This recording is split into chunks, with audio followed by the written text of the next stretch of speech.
అర్చితః సంస్మృతోధ్యాతః కీర్తితః కథితః శ్రుతః యో దదాత్యమృతత్వం హి సమాం రక్షతు కేశవః. ఆ భగవంతుని కారుణ్యం ఎలాంటిది అంటే, యో దదాతి అమృతత్వం, ఈ సమగ్ర దుఃఖమయమైనటువంటి ఈ సంసారంతో మమ్మల్ని ఉద్ధరించి ముక్తిని అనుగ్రహిస్తాడు ఆ భగవంతుడు. ముక్తిని పొందడానికి ఎటువంటి సాధనం చేయవలెను అంటే, అర్చితః సంస్మృతః ధ్యాతః కీర్తితః కథితః శ్రుతః. ఆ భగవంతుని శ్రవణం మొదటిగా చేయవలెను. శ్రవణంతో ఆ భగవంతుని మహిమ ఏమి అనేది తెలుస్తుంది. మన యోగ్యతానుసారంగా శ్రవణం చేసిన తర్వాత కీర్తితః, మన మిత్రులకు బంధువులకు శిష్యులకు యథాశక్తి ఉపదేశం చేయవలెను. శ్రవణం కీర్తనం విష్ణోః. శ్రవణం మొదటిగా, తర్వాత కీర్తనం. ఒక మనిషికి ఒక భగవత్తత్వాన్ని ఉపదేశిస్తే మహాపుణ్యం వస్తుంది. మహాపుణ్యం.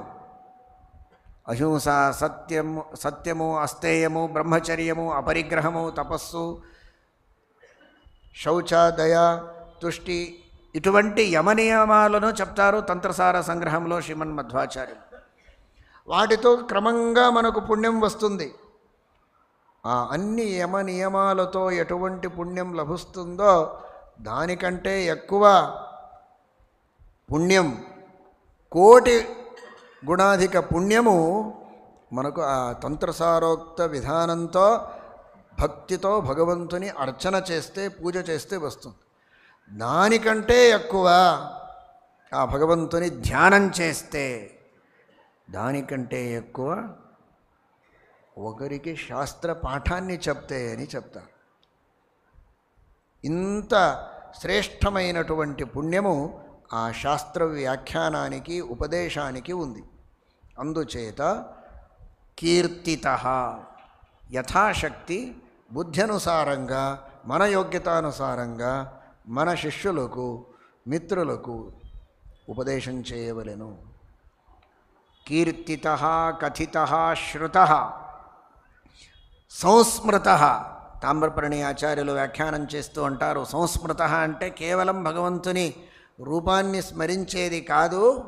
సంస్మృతః శాస్త్రీయ యుక్త్యా అనుసంహితః. శాస్త్రంలో చెప్పిన యుక్తులు, అటువంటి యుక్తులతో ఆ భగవంతుని తత్వాన్ని దృఢీకరణం చేసుకోవాలి. అది సంస్మరణము.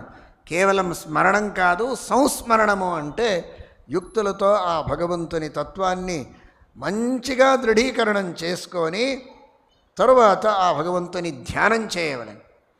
ధ్యానం చేస్తే ఆ పరమాత్ముడు ప్రత్యక్షుడై ప్రసన్నుడై మమ్మల్ని ఉద్ధరిస్తాడు. యో దదాత్యమృతత్వం హి సమాం రక్షతు కేశవః. అటువంటి భగవంతుడు మమ్మల్ని రక్షించుగాక, ఉద్ధరించుగాక అని ప్రార్థన చేస్తారు శ్రీమన్మధ్వాచార్యుల వారు. అందుచేత అందరూ కూడా శాస్త్రాన్ని శ్రవణం చేసి, మననం చేసి, భగవంతుని రూపాన్ని, భగవంతుని గుణములను యథాశక్తి ధ్యానం చేయడానికి ప్రయత్నం చేసి ఆ భగవంతుని సాక్షాత్కారం పొందాలి. హరయే నమః. శ్రీకృష్ణార్పణమస్తు.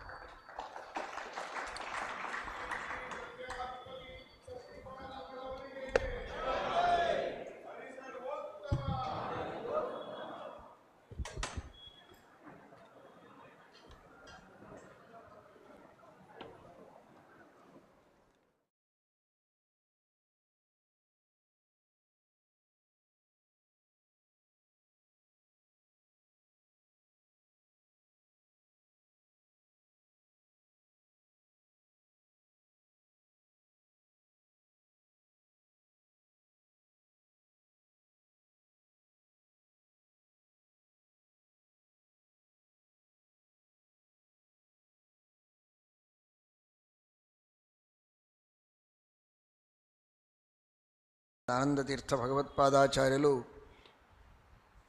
కృష్ణామృత మహారణమ అనే గ్రంథాన్ని రచించి ఉపదేశించినారు.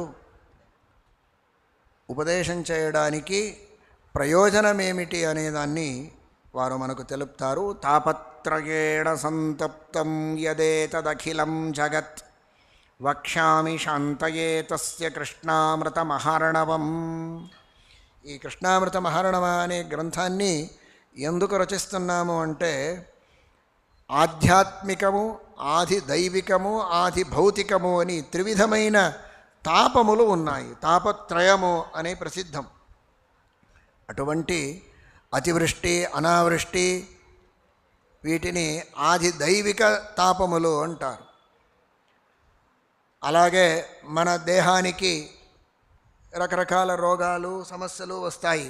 అవి ఆది భౌతిక తాపములు. ఆధ్యాత్మిక తాపములు మనస్సుకు, శరీరం లోపల వచ్చే సమస్యలు, వాటిని ఆధ్యాత్మిక తాపములు అంటారు.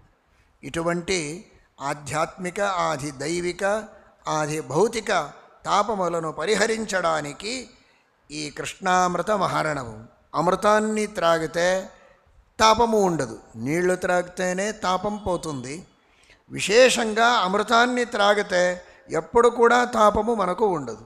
అటువంటి తాపముల పరిహారం కోసము ఈ అమృత మహారణవం, కృష్ణామృత మహారణవాన్ని ఇస్తున్నాము అని శ్రీమన్మధ్వాచార్యులు ప్రతిజ్ఞ చేస్తున్నారు. ఆ భగవంతుని గుణములే అమృతమున్నట్టు అటువంటి అమృతముల సముద్రము ఈ గ్రంథము. ఎందుకంటే ఆ భగవంతుని గుణముల ప్రతిపాదనం చేస్తుంది ఈ గ్రంథము కావున అని ఆ గ్రంథాన్ని ఉపదేశిస్తున్నాము అంటారు. మొన్న మీరందరూ తెలుసుకున్నారు దీక్ష గురించి. అంతర్దీక్ష, బహిర్దీక్ష. మనకు ఏ దీక్ష వద్దు. అయం సర్వేష్టదాతా మే సర్వారిష్ట నివారక సర్వోత్కృష్టోయమేవైక తదీయోహం సమేపతి. భగవంతుడే సర్వోత్తముడు, సర్వ అరిష్ట నివారకుడు, సకల ఇష్టార్థప్రదుడు.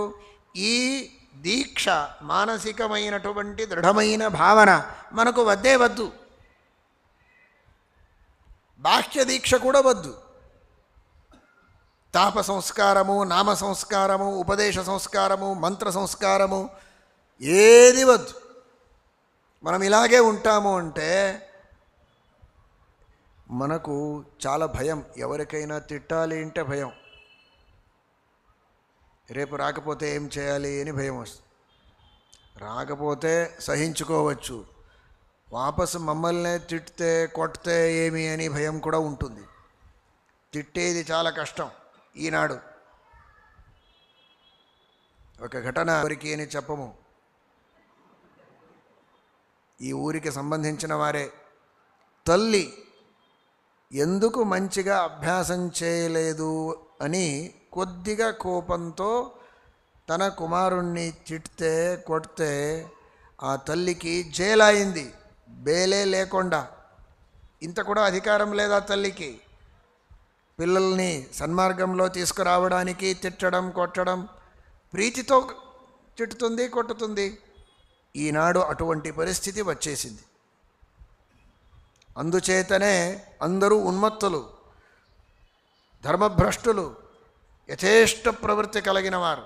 ఎవరికీ ఏ అంకుశము లేదు. ఆ పరిస్థితి వచ్చింది. ఎందుకంటే ఎవరిని ఎవరు కూడా తిట్టకూడదు. నీవే ఇంద్రుడివి, చంద్రుడివి అని ఎల్లప్పుడూ పొగడుతూ ఉండాలి.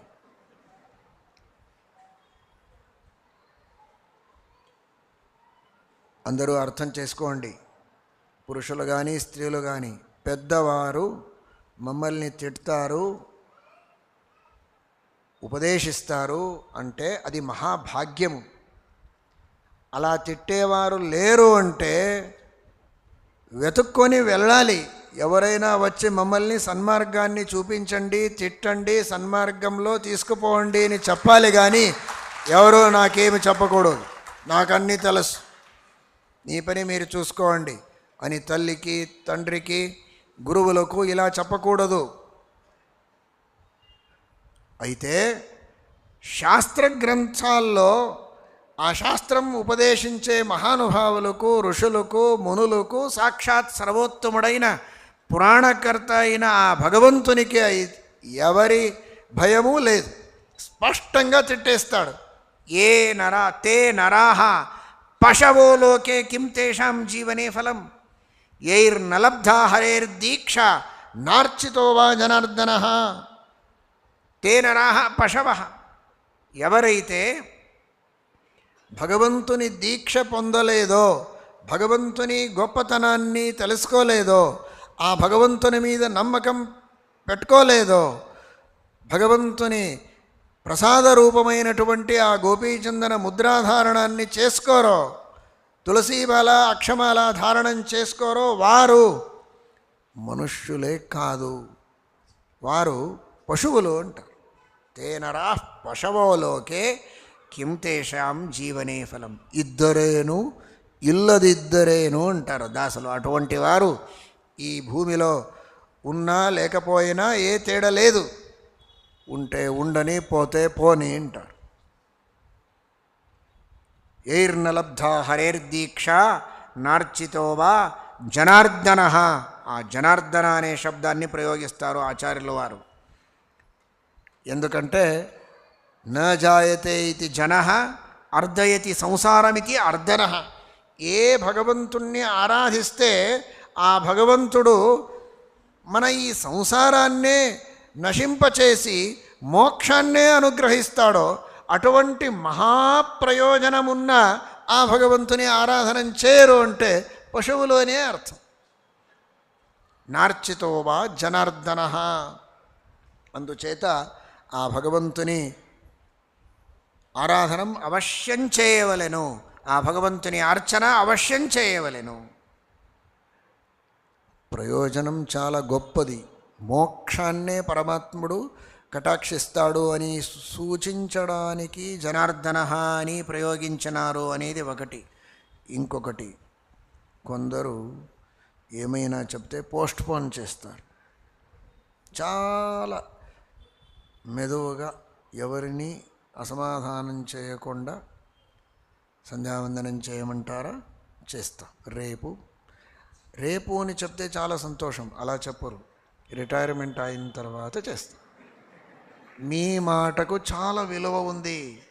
అయితే ఆ విలువ రిటైర్మెంట్ తర్వాత అభివ్యక్తమవుతుంది. అంతసేపు మీరు వెయిట్ చేయాలి అంతే. ఇలా పోస్ట్పోన్ చేసేవారు ఉన్నారు. వారికి కూడా శ్రీమన్మధ్వాచార్యులు అంటారు, జనార్దన రేపు అంటావు, ఎల్లుండి అంటావు, ఒక నెల తర్వాత అంటావు, ఒక సంవత్సరం తర్వాత అంటావు, రిటైర్మెంట్ తర్వాత, అంతవరకు నీవు బ్రతికి ఉంటావా? ఎప్పుడు నీ జనార్దన సమారాధన అవుతుందో ఎవరికి తెలుసు?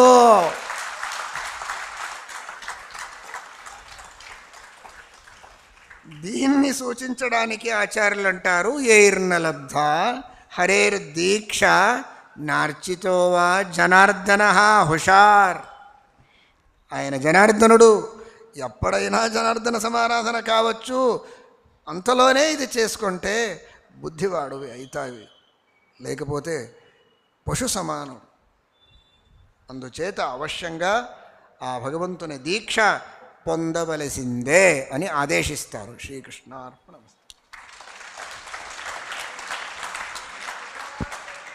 ಹರೇ ಶ್ರೀ ಶ್ರೀ ಎಲ್ಲ ಭಕ್ತರಲ್ಲಿ ಒಂದು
ಶ್ರೀಮದ್ ಆಚಾರ್ಯರು ಕೃಷ್ಣಾಮೃತ ಮಹಾರಣಮದಲ್ಲಿ ಉಪದೇಶ ಮಾಡ್ತಾ ಹೇಳ್ತಾರೆ, ಸಂಸಾರೇಸ್ಮಿನ್ ಮಹಾಘೋರೆ ಜನ್ಮ ರೋಗ ಭಯಾಕುಲೆ ಅಯಮೇಕೋ ಮಹಾಭಾಗಃ పూజ్యతే యదధోక్షజ. ఈ సంసారమునందు భాగ్యము అంటే ఏది? భాగ్యనగరంలో ఉన్నవాళ్ళు విశేషంగా దీన్ని తెలుసుకోవాలి. మహాభాగ అంటే మహాభాగ్యము. భాగ అనే శబ్దానికి భాగో భాగ్యాంశ తుర్యాంశ ఇత్యమరోక్తే. భాగశబ్దానికి భాగ్యము అని అర్థము. స్వారస్యం అంటే ఈ నగరానికి భాగ్యనగరం అని పేరు కూడా ఉంది, భాగానగరం అని పేరు కూడా ఉంది. ప్రాచీన గ్రంథాల్లో భాగనగరము భాగానగరము అనే వ్యవహారం ఉంది. చూడండి, కృష్ణామృత భారణంలో కూడా భాగానే చెప్తున్నారు. ఇది మీ భాగ్యము, మీ భాగము. సంసారేస్మిన్ మహాఘోరే జన్మరోగ భయాకులే అయమేకో మహాభాగః పూజ్యతే యదధోక్షజ. ఈ సంసారమునందు మహాభాగ్యం ఏది అంటే ఆ భగవంతుని పూజ చేయడం. ఆ భగవంతుడు కూడా ఎలాంటి వాడు? అధోక్షజ. ప్రత్యక్షంగా కనిపించడు, ఇంద్రియములకు గోచరుడు కాడు. అటువంటి వాడైన ఆ భగవంతుణ్ణి పూజించడం అంటే అది మహాభాగ్యము. ఎవరైతే ప్రత్యక్షంతో కలిసి మమ్మల్ని ఉపదేశిస్తారు, మనకు ఉపకారం చేస్తారు, అటువంటి వారికి కృతజ్ఞత చెప్పడం, వారి సేవ చేయడం, ఉపకార స్మరణం చేయడం ఇది సామాన్యము. అయితే ఈ భగవంతుడు అధోక్షజుడు, తను ప్రత్యక్షుడు కాడు, అయినా ఉపకారం చేస్తాడు. ఉపకారం చేసేవాళ్లకు నేను ఉపకారం చేసినాను అని చూయించుకోవడం చాలా సామాన్యము అందరికీ. అది ఎంతగా ఉంటుంది అనేదాన్ని వర్ణనం చేయడం కూడా కష్టమే. ఒక ఉదాహరణ చెప్పాలి అంటే, ఒకతడు ఇలాంటి ఒక మంచి సంస్థకు, దేవస్థానానికి డొనేషన్ ఇచ్చాడు. దానముగా ఏమిచ్చాడు? ఫ్యాన్ ఇచ్చాడు. ఫ్యాన్ ఇస్తే అందరికీ సంతోషమైంది. ఎండాకాలము, వైశాఖ మాసము, అందరూ చాలా కష్టపడుతున్నారు. ఇలాంటి ప్రసంగాన వీరు వచ్చి మనకు ఫ్యాన్ ఇచ్చారు అంటే మీ ఎలాంటి దాతలే ఎవరు లేదు, మీరు సాక్షాత్ కర్ణుడే అవతారం చేసినట్టు అటువంటి మహాదానశూరులు అని వారి వర్ణనం చేశారు. విన్నాడు, సంతోషం. తరువాత ఆ ఫ్యాన్ కింద అందరూ వచ్చి కూర్చున్నారు. అర్చకులు, పరిచారకులు, భక్తులు, దర్శనార్థులు అందరూ వచ్చినారు, కూర్చున్నారు. ఆ ఫ్యాన్ తిరుగుతూ ఉంది. హాయిగా ఆనందం అనుభవించేటప్పుడు రెండవ క్షణంలో ఆగిపోయింది. ఫ్యాన్ ఆగిపోయింది. ఇప్పుడు కూడా ఆగిపోయింది. ఎందుకు ఫ్యాన్ ఆగిపోయింది అని ఆలోచిస్తున్నారు అందరూ కూడా. ఎంత భక్తితో శ్రద్ధతో ఆ దాత ఇచ్చినాడు, ఎందుకు ఇది ఆగిపోయింది? ఆ దాత అక్కడే ఉన్నాడు. ఎక్కడ ఉన్నాడు అని వెతికితే ఆ స్విచ్ బోర్డు దగ్గరనే నిల్చున్నాడు.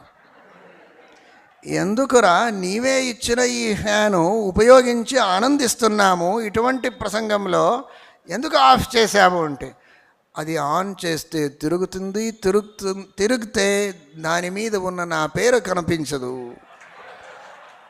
నేనిచ్చానని మీరందరికీ తెలవాలి కదా. అరే, ఎటువంటి మౌఢ్యం ఇది, మౌఢ్యం. దానం ఇచ్చేదే ఉపకారం కొరకు, అది కూడా తెలియదు మీకు. అటువంటి పరిస్థితి మాలాంటి వారిది. భగవంతుడు అధోక్షజ.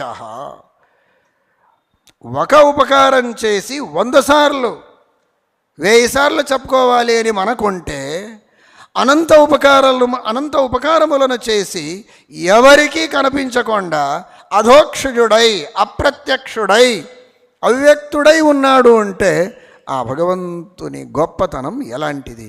అటువంటి భగవంతుణ్ణి కూడా మరిచిపోకుండా ఎవరు పూజ చేస్తారో వారి మహాభాగ్యవంతులు అని శ్రీమన్మధ్వాచార్యులు అంటారు. సంసారేస్మిన్ మహాఘోరే జన్మరోగభయాకులే అయమేకో మహాభాగ పూజ్యతే యదధోక్షజ. అధోక్షజుడు ఆ భగవంతుడు. ఈ సంసారం అంటే ఏమి? జన్మరోగ భయాకులే. జన్మము, మరణము, రోగములు, మలము, మూత్రము, ఇటువంటి అపవిత్రమైనటువంటి వస్తువులతో దూషితమైనది ఈ శరీరము. జన్మ మరణములు అనివార్యంగా అందరికీ వస్తాయి. అటువంటి అశాశ్వతము ఈ సంసారము. ఇటువంటి సంసారమునందు సారమేకం నిరూపితం, ఉత్తమమైనటువంటి పురుషార్థప్రదమైనటువంటి వస్తు అంటే అది భగవంతుడు మాత్రమే. ఆ భగవంతుడే సారుడు, మిగతవి అసారమైన పదార్థములు అని తెలుసుకొని ఆ భగవంతుని పాదార విందమనందు భక్తి చేస్తూ పూజ చేయవలెను అని శ్రీమన్మధ్వాచార్యులు ఉపదేశిస్తున్నారు. పూజ చేయడానికి మనకు తెలియదు, నేర్చుకోండి. ఇంత విద్వాంసులు ఉన్నారు. విశేషంగా ఈ చాతుర్మాస్య ప్రసంగంలో మీకు ఆ పూజా పద్ధతి ప్రాక్టికల్గా చూయిస్తూ పాఠం చెప్పడానికి విద్వాంసులు సిద్ధంగా ఉన్నారు. అవశ్యంగా నేర్చుకోండి. నేర్చుకున్న తర్వాత ప్రాక్టీస్ చేసి తర్వాత ప్రారంభం చేస్తాము అనకండి. నిన్న వచ్చింది జనార్దన, ఎప్పుడేమవుతుందో తెలియదు. అందుచేత రేపే ప్రారంభం చేయండి. సామాన్యంగా నారాయణాయ నమః అని చెప్పండి, అభిషేకం చేయండి.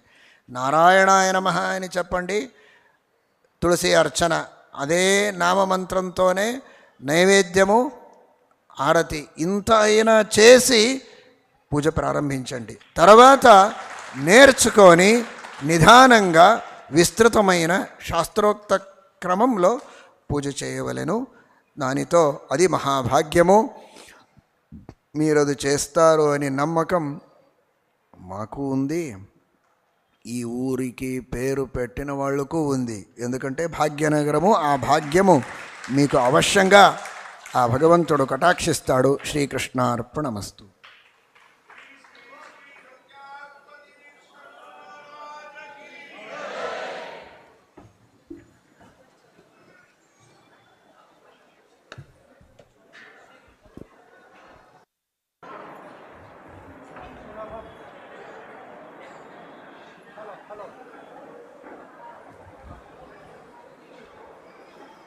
హలో.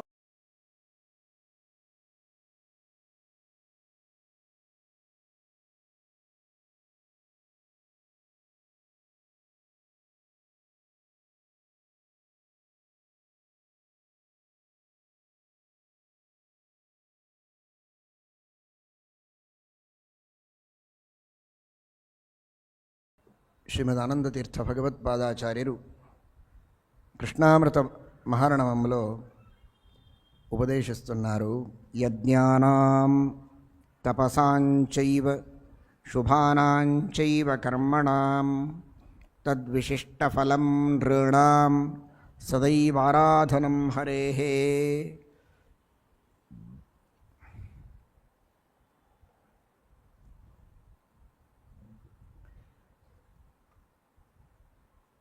భగవంతుని అర్చనం, పూజనం.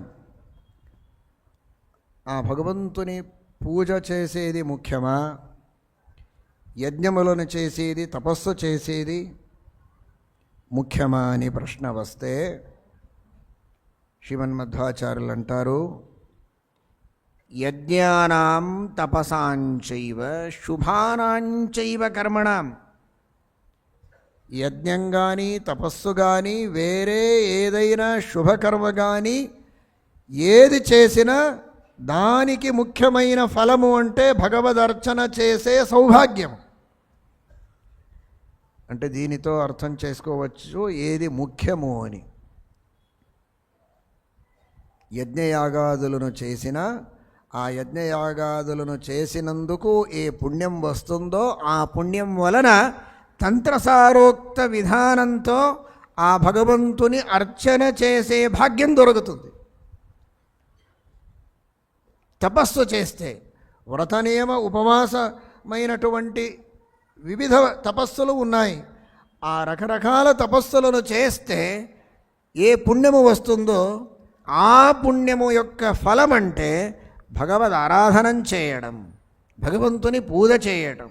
అంటే ఆ భగవంతుని పూజ చేసేది ఎంత ముఖ్యమో అనేది మీకు అర్థమవుతుంది. తద్విశిష్ట ఫలం నృణాం సదైవ ఆరాధనం హరేహే.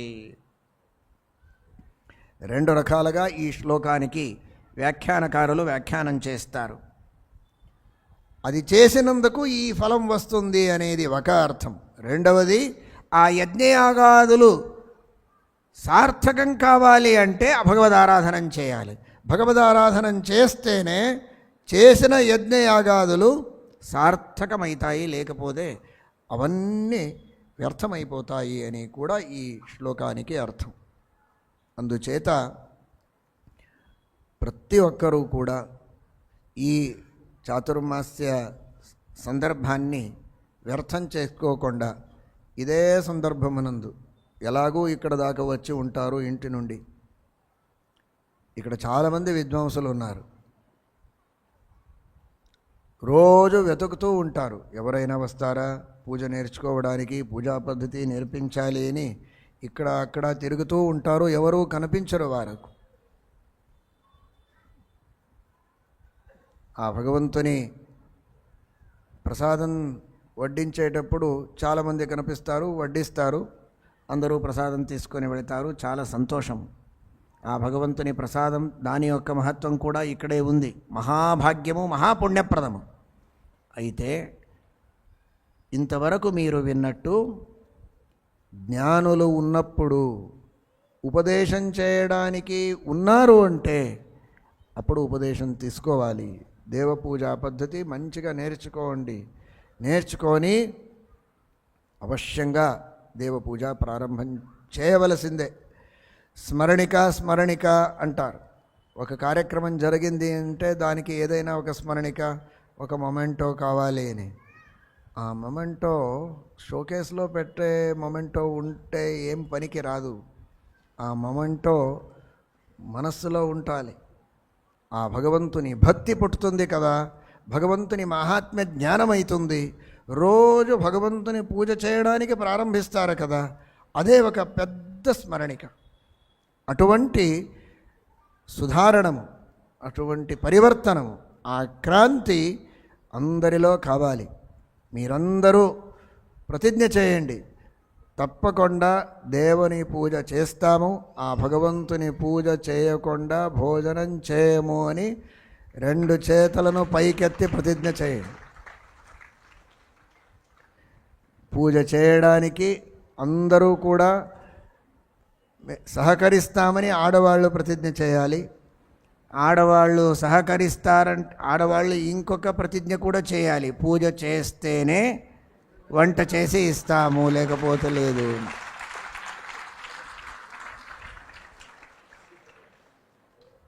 మీరు నైవేద్యం చేస్తారంటే వంట చేస్తాం. అలాగే ఉంది ఐతరేయ భాష్యమునందు, అలాగే ఉంది. అగ్ని, పృథ్వీ వీరిద్దరూ కూడా ఆ భగవంతుని ముఖంతో పుట్టిన దేవతలు. సహోదర సహోదరి అగ్ని మరియు పృథ్వీదేవి, ధరాదేవి. ముఖారింద్రశ్చ అగ్నిశ్చ అని ఆ భగవంతుని ముఖంతో పుట్టిన అగ్ని మరియు పృథ్వీ ఇలాగే చెప్తారట. ఏమని? ముఖంతో పుట్టినాము, ఆ ముఖమే తండ్రి, ఆ ముఖానికి ఏమైనా సేవ చేసేది మా బాధ్యత, అది మా కర్తవ్యం. అందుచేత నేను ధాన్యములను పుట్టించి ఇస్తాను అని పృథివీ అంటుంది. అగ్ని దాన్ని పక్వం చేసి ఇస్తాను అని.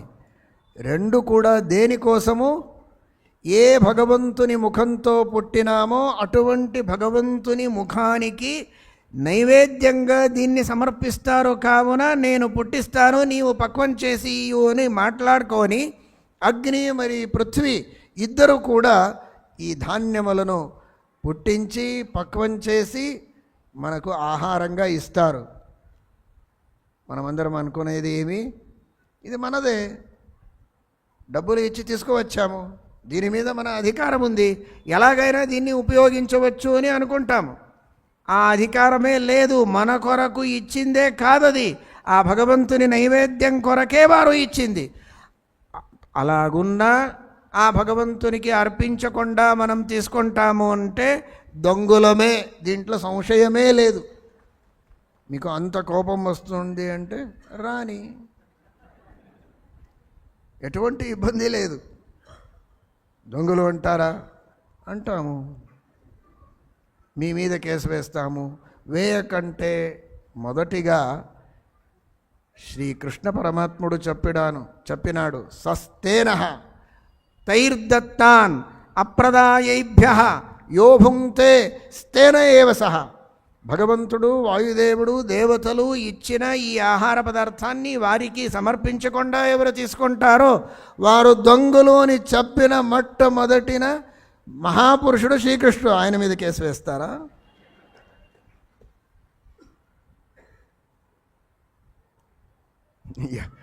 ఆయనే సర్వాధిపతి, సర్వోత్తముడైన న్యాయాధీశుడు. అటువంటి పరమాత్ముడే జడ్జిమెంట్ ఇచ్చాడు, final judgement. Bench, double bench, triple bench అంటారు.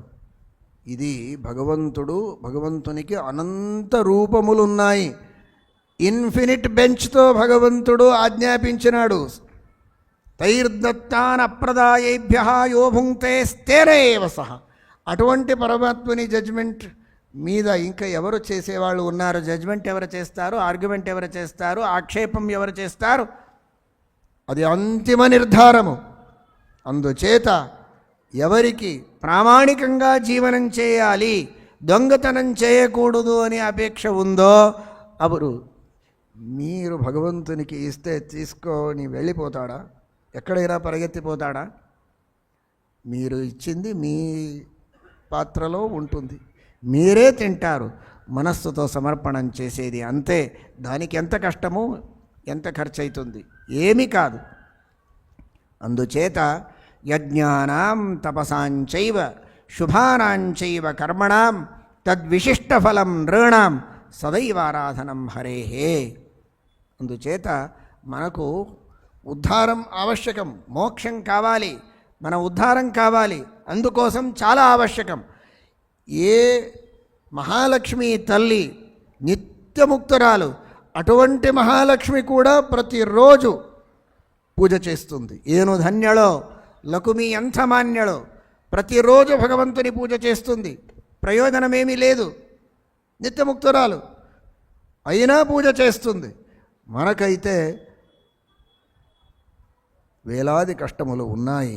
ఇలాంటి సందర్భమునందు ఆ భగవంతుని పూజ చేయము, దొంగతనం చేస్తాము, మన కొరకు వంట చేసుకొని తింటాము అంటే అది మహా అపరాధము. సర్వథా చేయకండి అని శ్రీమన్మధ్వాచార్యులు సందేశం ఇస్తున్నారు. శ్రీకృష్ణార్పణం.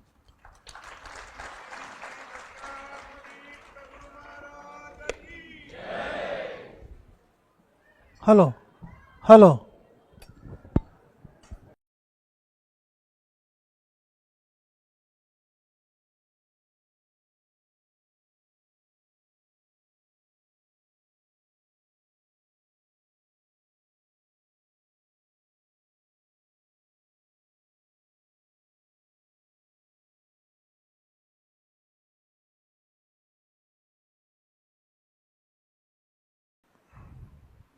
కలవు కలిమలధ్వంసి సర్వపాపహరం హరిం ఏర్చయంతి నరా నిత్యం తేపి వంద్యాః యథా హరిః.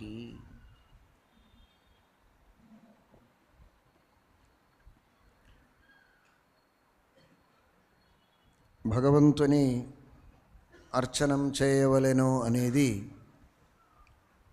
శాస్త్రసమ్మతమైన విషయము. మన ఉద్ధారానికి అత్యంత ముఖ్యమైనటువంటి కారణము. అంతేకాదు, భగవంతుని అర్చనం ఎలా చేయవలనో, ఎవరు భగవంతుని అర్చనం భక్తితో చేస్తారో అటువంటి మహాత్ముల అర్చనం కూడా చేయాలి అంట. ఏర్చయంతి నరా నిత్యం. తప్పనిసరిగా ఎవరు భగవంతుని పూజ శ్రద్ధతో భక్తితో చేస్తారు, రోజు చేస్తారు. అటువంటి వారి అర్చనం కూడా చేయవలెను, వారి సేవ చేయవలెను. భగవంతునిలో సర్వోత్తమ భక్తితో పూజ చేస్తే మిగతా భగవంతుని భక్తాలలో వారి వారి యోగ్యతానుసారంగా భక్తి చేస్తూ, తారతమ్యానుసారంగా భక్తి చేస్తూ రమాబ్రహ్మాది దేవతల పూజ చేయాలి. ఋషులు, మునులు, చక్రవర్తులు అందరూ కూడా, పితృవులు అందరి పూజ చేయవలెను. వారి వారి గురువుల ఉపదేశం చేసిన గురువులు ఎవరు ఉంటారో, అంతేకాదు తల్లి, తండ్రి, పెద్దవారు, జ్ఞానులు, మహాత్ములు, తపస్సులు సాక్షాత్తుగా మనకు ఉపదేశం చేసి ఉండరు.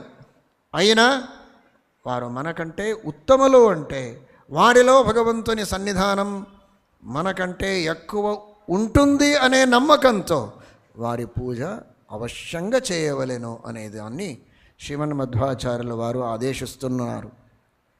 కలౌ కలిమలధ్వంసి సర్వపాపహరం హరిం. కలిమల, ఈ కలియుగము యొక్క మలము, దోషము అంటే అజ్ఞానము, మిథ్యాజ్ఞానము. మహాభారత తాత్పర్య నిర్ణయమునందు మీరు విన్నారు, అజ్ఞాన మిథ్యా మతిరూపతోసౌ అని. కలి మనకు అజ్ఞానాన్ని, మిథ్యాజ్ఞానాన్ని, సంశయాన్ని, కామక్రోధ లోభమోహ మద మత్సర మాత్సర్య మొదలైనటువంటి దోషములను ఆ కలి మనకిస్తాడు, మనలో ఉండి ప్రేరిస్తాడు, అభివృద్ధి చేస్తాడు. దోషముల అభివృద్ధి చేయడానికి చాలా సమర్థుడు ఆ కలి. అందుచేత ఆ దోషములే కలి మలములు. అటువంటి కలి మల ధ్వంసి అయినటువంటి స్వామి అంటే ఆ భగవంతుడు శ్రీమన్నారాయణుడు. అందుచేతనే ఆ పరమాత్మునికి కల్కి అంటారు. దశావతారాల్లో అంతిమమైనటువంటి అవతారము కల్కి అవతారము. ఆ కల్కి అనే పేరు ఆ భగవంతునికి ఎందుకు వచ్చింది? శ్రీమన్మధ్వాచార్యులు చెప్తారు, కలేస్తు కాత్కారత ఏవ కల్కి. ఈ కలి మలములను, కలి దోషములను, ఆ కలి ప్రభావాన్ని ఆ భగవంతుడు నశింపచేస్తాడు, దహింపచేస్తాడు. కాత్కారత, అందుచేత ఆ పరమాత్మునికి కల్కి అంట. ఈ శ్రీమన్మధ్వాచార్యులు చేసిన వ్యాఖ్యానాన్ని చూడకుండా కల్కి అంటే ఏమి అడిగితే తెలియదు. కల్కి అంటారు, అన్ని పేర్లకు అర్థం ఉంటుందా? అలాగంటుంటారు. ఇంతే చెప్పాల్సి వస్తుంది. శ్రీమన్మధ్వాచార్యులు మహాభారత తాత్పర్య నిర్ణయమునందు వ్యాఖ్యానం చేసినారు. దాన్ని చూస్తే ఆ శబ్దానికి అర్థమేమి అని అర్థం చేసుకోవచ్చు. లేకపోతే ఎవరైనా కల్కి అంటే ఏం చెప్పండి ఆచార్యులు అంటే, ఓ కల్కి బాత్ హై దేఖేంగే. अरे आज बताइए, तो आज बताना है तो आज के चरणों में शरण जाना है. आज कौन है? अज ब्रह्मा, आज भावी ब्रह्मा श्रीमन्मध्वाचार्य. अगर आज के चरणों में शरण जाएंगे तो आज की बात हो सकती है. कलेस्तु कात्कारत एव कल्की. ओ కలియుగ తెలుగు కలియుగము యొక్క దోషాన్ని నశింపచేసే ఆ భగవంతుని సేవ చేస్తారో సర్వ పాపహరం హరిం. హరి అని పేరు పరమాత్మునికి ఎందుకు వచ్చింది? అది ఇక్కడే శ్రీమన్మధ్వాచార్యులు చూయిస్తారు. సర్వ పాపహరం హరిం, సర్వ పాపముల హరణం చేస్తాడు. అందుచేత పరమాత్మునికి హరి అంటారు. చాలా అర్థాలు ఉన్నాయి, ఇది ఒక అర్థం. హరి అంటే పాపముల పరిహారం చేసేవాడు. ఆ భగవంతునికి ఏ లాభము లేదు. అందరిలో ఉన్న ఆ పాపములను దోషములను శుభ్రం చేస్తూ ఉంటాడు. ఇది పనియా భగవంతుని పని? అతనికి ఏం అవసరము? ఎవరైనా డబ్బులు ఇస్తారా? ఏ ప్రయోజనం ఉంది? దేని వలన చేయాలి? దేని కొరకు చేయాలి? ఎటువంటి ప్రయోజనము లేదు. అయినా ఆ భగవంతుడు అది తన పని అనుకొని ప్రతి ఒక్కరిలో ఉన్న పాపములను పరిహరిస్తూ ఉంటాడు. కావున ఆ భగవంతునికి హరి అంట. ఇటువంటి పరమాత్ముని ఏర్చయంతి నరా నిత్యం తేపి వంద్యాః యథా హరిః. నాస్తి శ్రేయస్తమం నృణాం విష్ణోః ఆరాధనాన్ మునే యుగేస్మిన్ తామసే లోకే సతతం పూజ్యతే నృభిః. నాస్తి శ్రేయస్తమం నృణాం, దీనికంటే ఉత్తమమైనటువంటి శ్రేయస్సాధనము మోక్ష సాధనము వేరేది లేదు. ఈరోజు పూజ చేస్తే రేపే మోక్షమవుతుంది అని అర్థం కాదు. అయితే మోక్షానికి పరంపరయా సాధనమవుతుంది. భగవంతుని అర్చన ఆరాధనం చేస్తే మనస్సు శుద్ధమవుతుంది, అంతఃకరణ శుద్ధి కలుగుతుంది. అంతఃకరణ శుద్ధి అంటే ఏమి? అంతఃకరణం అంటే మనస్సు. మనస్సులో ఉన్న పాపములు దూరమవుతాయి. ఆ మనస్సులో ఉన్న పాపములు దూరం పోతే అదే అంతఃకరణము యొక్క శుద్ధి. అంతఃకరణ శుద్ధి అయితే ఆ శుద్ధమైనటువంటి అంతఃకరణంలో శాస్త్రములచే జ్ఞానం వస్తుంది. ఆ జ్ఞానం వస్తే జ్ఞానంతో మోక్షం కలుగుతుంది. సాక్షాత్తుగా కర్మ చేస్తే మోక్షము రాదు. కర్మములను చేస్తే జ్ఞానంతో మోక్షం మనకు కలుగుతుంది అనేదాన్ని అర్థం చేసుకోవాలి. నాస్తి శ్రేయస్తమం నృణాం విష్ణోరారాధన అన్మునే యుగేస్మిన్ తామసే లోకే. తమోగుణము యొక్క ప్రచారం ఎక్కువ ఉంది ఈ కలియుగంలో. ఇటువంటి కాలంలో వేరే సాధనాలు లేవు. యజ్ఞము లేదు, యాగము లేదు, తపస్సు లేదు. ఉండేది ఒక్కటి, ఆ భగవంతుని ఆరాధనము. సతతం పూజ్యతే నృభిః ఇతి యత్. ఆ భగవంతుని పూజ చేస్తారు, ఆరాధన చేస్తారు కదా, అదే ముఖ్యమైనటువంటి సద్గతి సాధనము. అందుచేత అందరూ కూడా ఆ భగవంతుని ఆరాధన చేయాలి. అర్చితే దేవదేవేశే శంఖచక్ర గదాధరే అర్చితాః సర్వదేవాస్యుః యతః సర్వగతో హరిః. మన సనాతన ధర్మంలో దేవతలు చాలామంది ఉన్నారు. ఎవరి పూజ చేయాలి? నవకోట్యస్తు దేవానాం, కోటి దేవతలు ఉన్నారు. అటువంటి మహాసంఖ్యలో దేవతలు ఉన్నప్పుడు ఏ దేవతని పూజ చేయాలి, ఏ దేవతని పూజ చేయక మనం వదలవచ్చు అనేది తెలియదు. అందరి పూజ చేయడానికి కాదు, కొందరి పూజ చేయవచ్చు. మీరంటారు భగవంతుని నారాయణుని పూజ మాత్రమే చేయాలి అని. ఏం చేయాలి అంటే శ్రీమద్ ఆచార్యులు అంటారు, తారతమ్యానుసారంగా అందరి పూజ అవశ్యంగా చేయవలెను. విశేషంగా ఎవరైతే తత్వాభిమాని దేవతలు ఉన్నారో వారి పూజ విశేషంగా చేయవలెను. అయితే వారిని సర్వోత్తములు అని అనుసంధానం చేయకూడదు. వారు భగవంతుని సేవకులు, భగవంతుని ప్రతిమలు, భగవంతుని అధిష్టానముగా ఉన్నారు. వారిలో భగవంతుడు ఉండి అంతర్యామి అయి వారిచే విధమైనటువంటి ఉపకారములను ఈ ప్రపంచానికి భగవంతుడు చేయిస్తాడు.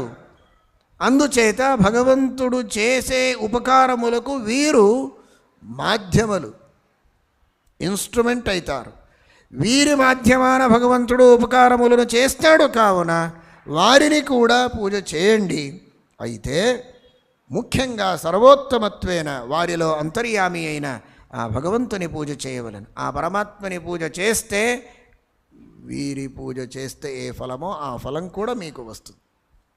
అర్చితే దేవదేవేశే శంఖచక్ర గదాధరే అర్చితాః సర్వదేవాస్యుః యతః సర్వగతో హరి. వ్యాఖ్యానకారులు చెప్తారు, అందరూ కూడా భగవంతుడు సర్వగతుడు, సర్వత్ర వ్యాప్తుడు.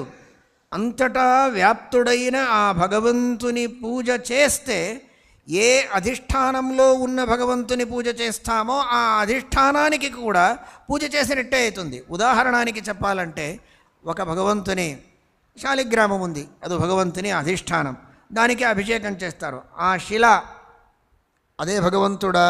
కాదు. ఆ శాలిగ్రామ శిలలో భగవంతుని సన్నిధానం ఉంది. అయితే మీరు అభిషేకం చేసేది అయితే ఆ శాలిగ్రామానికే. అది పూజ ఎవరికి? భగవంతునికి పూజ. అయితే నీళ్లు శాలిగ్రామం మీద పడతాయి, అయినా లోపలున్న భగవంతునికి పూజ అని అనుసంధానం ఉంటుంది. వ్యత్యాసం ఇంతే. ఇది జడము, జడానికి సాక్షాత్ పూజ లేనే లేదు. అయితే చేతన ప్రతిమ అయితే ఆ దేవతలకు చేతన ప్రతిమకు పూజ అవుతుంది, లోపల ఉన్న భగవంతునికి పూజ అవుతుంది. గణపతి పూజ మీరు చేస్తే ఎవరి పూజ అది?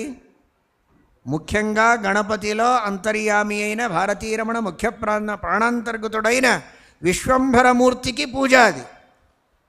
ఆ విశ్వంభరుడే గణపతిలో అంతర్యామి అయి పూజ స్వీకరిస్తాడు, అనుగ్రహిస్తాడు, ఫలమిచ్చేవాడు ఆ భగవంతుడే.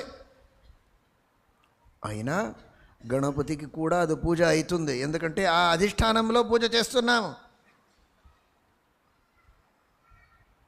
పసుపు, కుంకుమ, దుర్వ ఇవన్నీ సమర్పణం చేసేది ప్రత్యక్షంగా గణపతి ప్రతిమ మీద. గణపతికి పూజ అవుతుంది. లోపలున్న ముఖ్య ప్రాణదేవునికి విశ్వంభరమూర్తికి కూడా పూజ అవుతుంది. యత సర్వగతో హరి. అందుచేత ఈ అనుసంధానంతో పరివార దేవతల పూజ చేసి అంతర్యామి అయిన భగవంతుని అనుసంధానం చేసి ఆ భగవంతునికి సమర్పణం చేయవలెను అనేదాన్ని శ్రీమన్మధ్వాచార్యుల వారు మనకు ఆదేశిస్తున్నారు.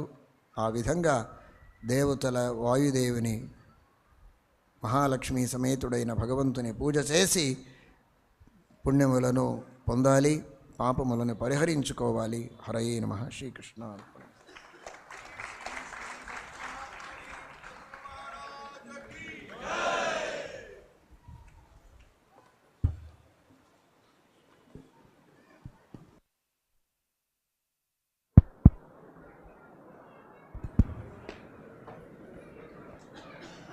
ನಾಳಿನ ದಿವಸ ಬೆಳಗ್ಗೆ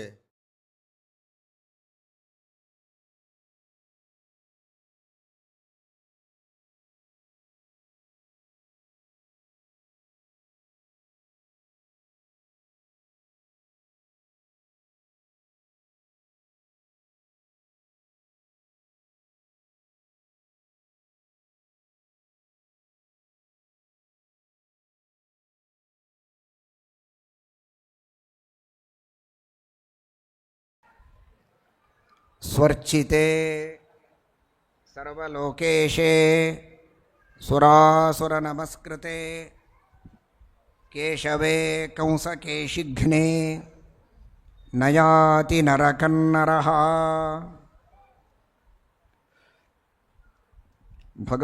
భగవంతుని అర్చనం చేస్తే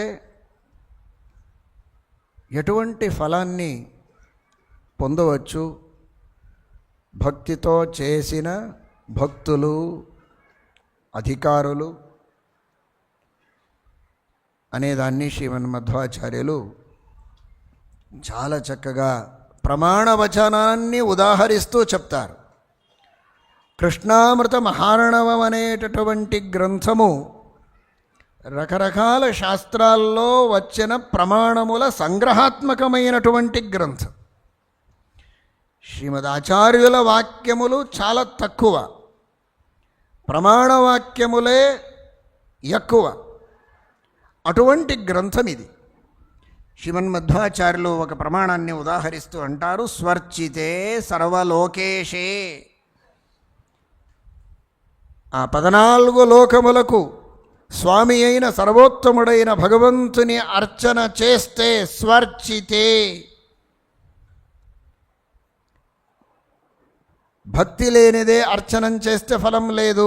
సుఅర్చితే, భక్తితో అర్చనం చేస్తే. అర్చితే తెలుగు ఉన్నట్టే ఉంది. అర్చనం చేస్తే, అర్చితే స్వర్చితే ఆ భగవంతుని అర్చన చేస్తే సర్వలోకేశే సురాసుర నమస్కృతే.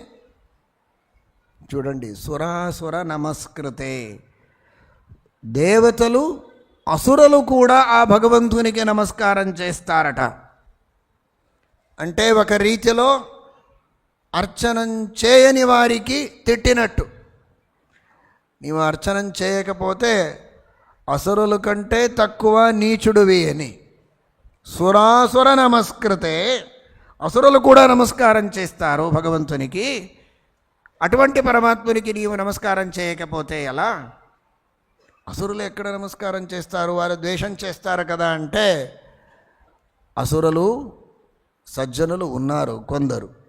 బలిచక్రవర్తి అసురుడే, అయినా పరమ భగవద్భక్తుడు, నమస్కారం చేస్తాడు, భగవంతుని ఉపాసన చేస్తాడు. ప్రహ్లాదుడు అసురుడు, అయినా భగవంతుని నమస్కారం చేస్తాడు. అతని కొరకే భగవంతుడు ప్రాదుర్భావుడయ్యాడు. నరసింహస్వామి యొక్క ప్రాదుర్భావమే ప్రహ్లాద భక్తుడి కొరకు. అందుచేత అసురులు కూడా సజ్జనులు ఉన్నారు. అటువంటి వారి చేత భగవంతుడు నమస్కృతుడైతాడు అనేది ఒక అర్థం. ఇంతేకాక ఉమర్జీ ఆచార్యులు ఈ కృష్ణామృత మహారణవ గ్రంథానికి వ్యాఖ్యానం చేస్తూ అంటారు, ఇక్కడ అసురులు అంటే దైత్యులు అనే అర్థం కాదు. అది ఒక అర్థము, ప్రహ్లాదుడు బలిచక్రవర్తి మొదలైనటువంటి సజ్జనులైన అసురులు అని. రెండవది, అసురులు అంటే అసు అంటే ఇంద్రియములు. ముఖ్యమైనటువంటి ఇంద్రియములు అంటే స్వరూపేంద్రియములు. జీవునికి రెండు విధాలుగా ఇంద్రియములు ఉన్నాయి, స్వరూపేంద్రియములు, బాహ్యేంద్రియములు. ఈ దేహమునందు ఉన్న ఇంద్రియములు బాహ్యేంద్రియములు, జీవస్వరూపమునందే ఉన్న ఇంద్రియములు స్వరూపేంద్రియములు. ఆ స్వరూపేంద్రియములతో జీవుడు ముక్తిలో భోగం చేస్తాడు. బాహ్యేంద్రియములు ఉండవు అక్కడ. బాహ్యేంద్రియములు, బాహ్య మనస్సు లింగదేహమునందు ఉన్నాయి. ఎప్పుడైతే లింగదేహ భంగమవుతుందో అప్పుడు బాహ్యేంద్రియముల ప్రసక్తి ఉండదు. స్వరూపేంద్రియములతో భోగం చేయవలెను. అలాగే భోగం చేస్తారు ముక్తులు. అసు స్వరూపేంద్రియములతో రమమాణులు భోగం చేసేవారు ఎవరు అంటే ముక్తులు. అసుర నమస్కృతుడు అంటే ముక్తులుచే నమస్కృతుడు అని అర్థము. ముక్తులు కూడా ఏ భగవంతునికి నమస్కారం చేస్తారో, ముక్తానాం పరమాగతి ఉతామృతత్వస్య ఈశానః, ముక్తులకు అముక్తులకు అందరికీ పూజ్యుడు. కృష్ణో ముక్తైరిజ్యతే వీతమోహై అని చెప్పినట్టు అటువంటి వారి చేత కూడా పూజింపబడతాడు భగవంతుడు అనేదాన్ని చెప్పడానికి సురాసుర నమస్కృతే అని చెప్పినారు. స్వర్చితే సర్వలోకేశే సురాసుర నమస్కృతే కేశవే కంసకేశిఘ్నే నయాతి నరకం నరః. ఆ భగవంతుడు ఎవడు? కేశవుడు, సాక్షాత్ శ్రీమన్నారాయణుడు. ఆ భగవంతుణ్ణి కేశవ అనే శబ్దంతో ఎందుకు చెప్తున్నారంటే, క అంటే బ్రహ్మదేవుడు, ఈశ అంటే రుద్రదేవుడు. వారిద్దరిని వారి వారి కార్యాల్లో ప్రవృత్తులుగా చేస్తాడు భగవంతుడు. కేశవ్ వర్తయతి ఇది కేశవ, ప్రవర్తయతి ఇది కేశవ. ఆ బ్రహ్మ రుద్రాది దేవతలకు ప్రేరణ చేసేవాడు, సర్వోత్తముడు. ఈ భగవంతుణ్ణి నమస్కరిస్తే, ఈ భగవంతుని సేవ చేస్తే అందరి సేవ చేసినట్టు అని చూపించడానికి కేశవే అని శబ్దాన్ని ప్రయోగిస్తున్నారు శ్రీమన్మధ్వాచార్యుల వారు. కేశవే కంసకేశిఘ్నే. ఆ భగవంతుడు ఎలాంటి వాడంటే కంసకేశిఘ్నే అంటారు. ఆ కంసుని సంహారం చేసిన వాడు. కేశి అనే అసురుని సంహారం కూడా చేసినవాడు ఆ భగవంతుడు అని స్మరిస్తున్నారు. కంసకేశిఘ్నే. ఎందుకు ఈ విశేషణము? వ్యర్థంగా మాట్లాడే అలవాట మనకుంది.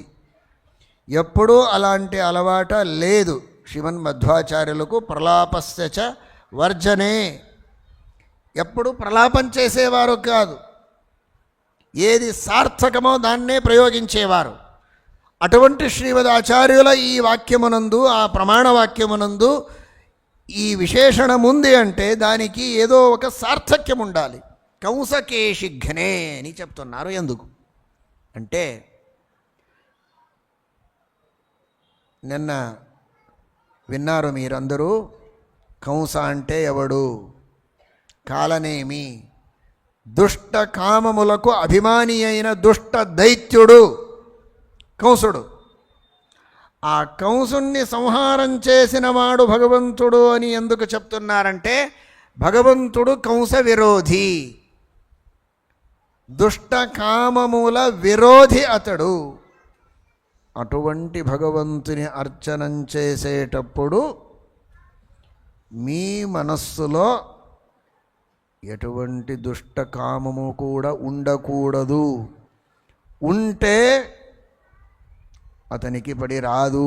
ఆ భగవంతుడు దగ్గరక మిమ్మల్ని చేర్చుకోవడానికి ఎప్పుడు కూడా సిద్ధుడు కాడు, తిరస్కరిస్తాడు. ఎందుకంటే ఆ భగవంతుడు కంసకేశిఘ్నే, కంస విరోధి, దుష్టకామముల విరోధి. దుష్టకామములను మనస్సులో పెట్టుకొని ఆ భగవంతుని దగ్గరికి పూజ చేయడానికి వెళ్తామంటే ఆ భగవంతుడు పూజ స్వీకరించడు.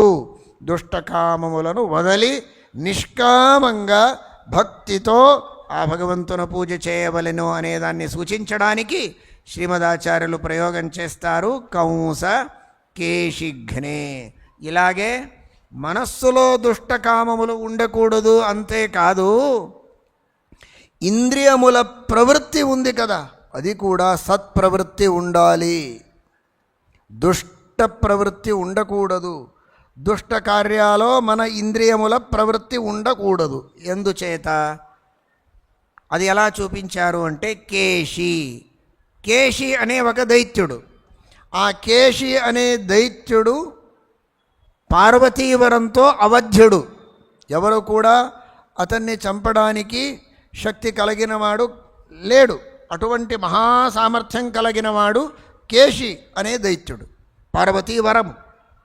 ఆ దైత్యుడు ఏ వేషమునందు భగవంతుని దగ్గరికి వచ్చాడంటే, ఏమంటారు, గుర్రం వేషంతో వచ్చాడు. అయితే ఆ గుర్రాలంటే ఇంద్రియములు అని అర్థం. గుర్రాలు ఇంద్రియముల ప్రతీకము అని ఉపనిషత్తులో చెప్పబడినది. ఇంద్రియాణి హయానాహు విషయాన్ తేషు గోచరాన్ అని ఉపనిషత్తు చెప్తూ ఉంది.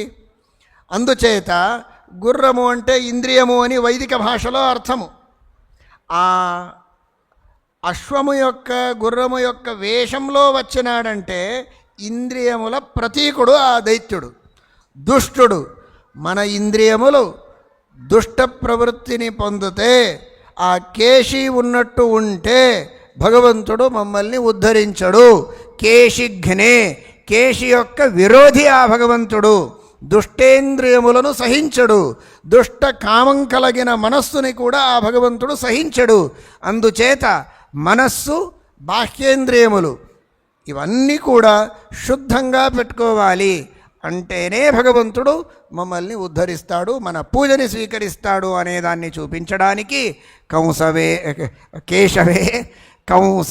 కేశిఘ్నే అని శబ్దాన్ని శ్రీమన్మధ్వాచార్యుల వారు ఇక్కడ ప్రయోగిస్తున్నారు. స్వర్చితే సర్వలోకేశే సురాసుర నమస్కృతే కేశవే కంస కేశిఘ్నే నయాతి నరకం నరః.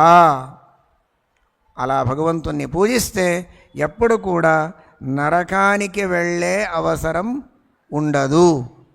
నరకము యొక్క దర్శనమే కాదు. కొందరు అంటారు, మనకు ఒక అలవాట. ఏం అలవాట? ఎప్పుడు అంతటా టూర్ చేస్తూ ఉండాలి. వరల్డ్ టూర్ చేస్తారు కొందరు. చూడని దేశమే లేదు అని చెప్పుకోవాలి అని ఉద్దేశం, అంతే, వేరే ఏం లేదు. నేను అంతటా తిరిగి వచ్చాను, అన్ని దేశములను చూశాను, చూడని దేశమే లేదు అని చెప్పుకోవడానికి తిరుగుతారు. అందుచేత నీవు ఎందుకు పూజ చేయవు అని అంటే, నేను పూజ చేస్తే నరకానికి పోవడానికి రాదు కదా, నరకం కూడా చూడాలి అని ఉంది, అందుచేతనే నేను పూజ చేయను అని చెప్పేవారు ఉన్నారు.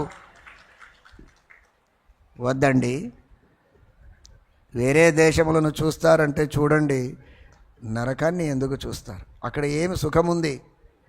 దాన్ని చూడడానికి పోతే వేరే ఏమి చూడడానికి కాదు, వైకుంఠం చూడడానికి అవుతుందా? అనంతాసనము, శ్వేతద్వీపము, స్వర్గము, సత్యలోకము, అటువంటి మహామహా సుఖప్రదమైనటువంటి లోకములను చూడకుండా నరకాన్ని చూడాలి అనే అపేక్షతో భగవంతుని పూజ వదులుతాము అంటే, వారికంటే మూర్ఖులు ప్రపంచాల్లో ఎవరైనా ఉండొచ్చా?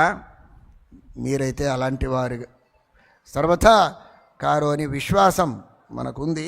కేశవే కంస కేశిఘ్నే నయాతి నరకం నరహ అని శ్రీమన్మధ్వాచార్యులు చెప్తారు.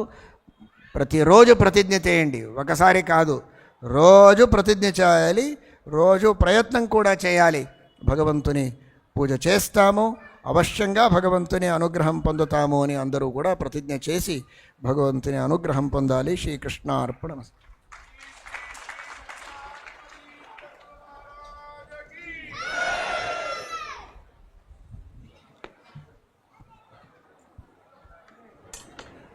హలో మహాస్వామి.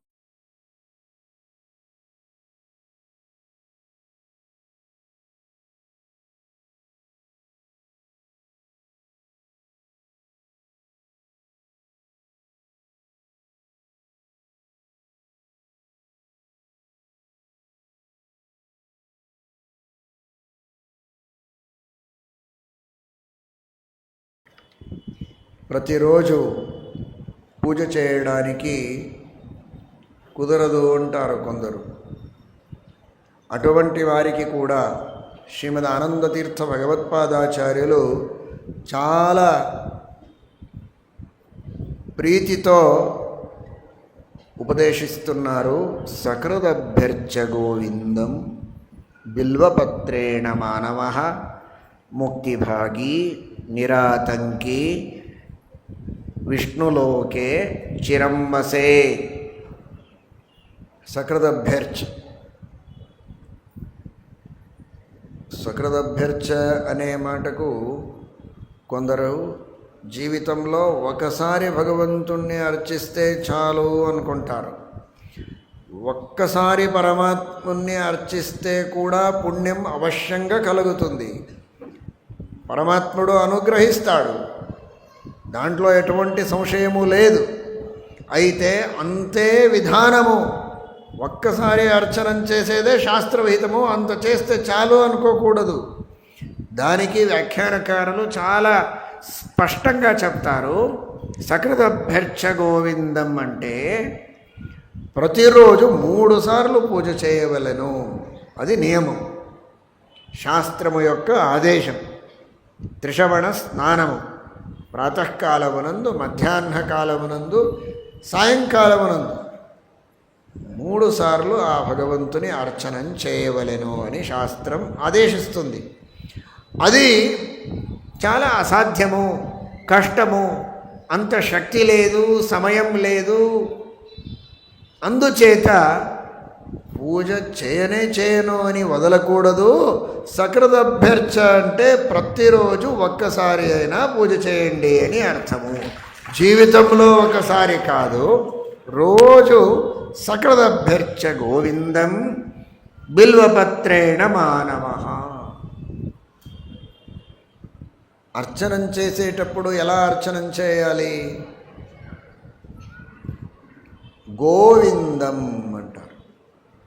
గోవిందం అంటే, గో అంటే శాస్త్రాలు, వేదాది శాస్త్రములు. అటువంటి శాస్త్రములతో ప్రతిపాద్యుడైన భగవంతుడికి గోవిందుడు అంటారు.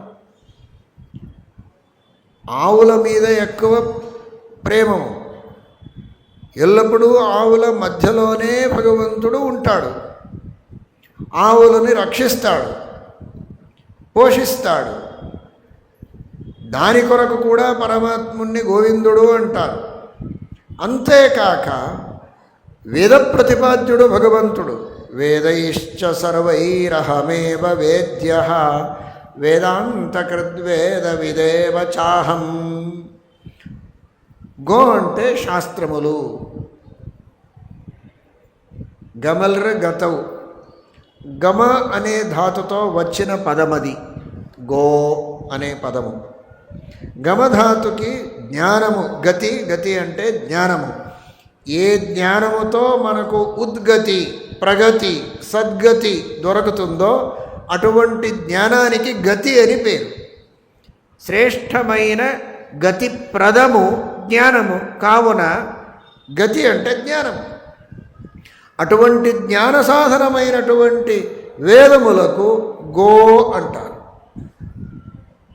అంటే వేదములను మంచిగా అభ్యాసం చేస్తే, శాస్త్రముల అభ్యాసం చేస్తే, ఆ శాస్త్రాల్లో చెప్పిన విధి విధానానుసారంగా యజ్ఞ యాగాదులను చేస్తే, శాస్త్రముల అధ్యయనం చేసి శ్రవణ మనన నిధిధ్యాసనములను చేస్తే ఏమవుతుంది? జ్ఞానం దొరుకుతుంది. జ్ఞానం దొరికితే జ్ఞానులు, దేవతలు, వాయుదేవుడు, భగవంతుడు మనకేమంటాడు? సాధనం చేసావయ్యా, శాస్త్రములను మంచిగా చదివి సాధనం చేసినావు, ఇంకా ఏముంది? గో అంటారు. గో అది సంస్కృత శబ్దమే. అది గమధాతు. ఉత్తమమైన గతిని పొందడానికి నీవు ఇప్పుడు సిద్ధుడయ్యావు. అవశ్యంగా ఆ ఉత్తమ గతిని పొందు అని మమ్మల్ని పంపిస్తారు. అందుచేత ఆ గో అంటే శాస్త్రము. అటువంటి శాస్త్రములచే ప్రతిపాద్యుడైన భగవంతుడు గోవిందుడు. ఆ శబ్దాన్ని ప్రయోగిస్తూ ఆచార్యులు మనకు ఏ సందేశాన్ని ఇస్తున్నారంటే, వేదముల ఉచ్చారణం మంచిగా చేస్తూ చేస్తూ ఆ భగవంతుని అర్చనం చేయవలెను. నీళ్లు తీసుకొని శాలిగ్రామం మీద వేయడం, తులసి పుష్పములను భగవంతుని మీద వేస్తే, సమర్పణం చేస్తే చాలు భక్తితో. అయితే ఎవడికి వేద శాస్త్రముల అధ్యయనం చేసే అధికారం ఉందో అటువంటి వాడు, అధికారమున్నా దాన్ని ఉపయోగించకుండా, అధ్యయనం చేయకుండా, మంత్రముల పఠనం చేయకుండా పూజ చేయకూడదు. మొన్న చెప్పాము, సంక్షిప్తమైన పూజ అయితే చేయండి, నారాయణాయ నమః అని చెప్పి. అది గౌణపక్షం. అయితే ప్రారంభం చేయడానికి అలా చేయాలి. అయితే నిదానంగా శాస్త్రముల అధ్యయనం చేసి ఆ దేవ పూజా పద్ధతిని నేర్చుకొని మంత్రపఠన పూర్వకంగా పూజ చేయవలెను. దాన్ని సూచించడానికి ఆచార్యులు గోవింద అనే శబ్దాన్ని ప్రయోగించినారు. గోవులతో అంటే శాస్త్రములతో భగవంతుని పూజ చేయండి. కొందరు అంటారు సహస్రశీర్ష పురుష సహస్రాక్ష సహస్రపాద్. ఎందుకు చెప్పాలి ఈ మంత్రం? అభిషేకం చేస్తే చాలు.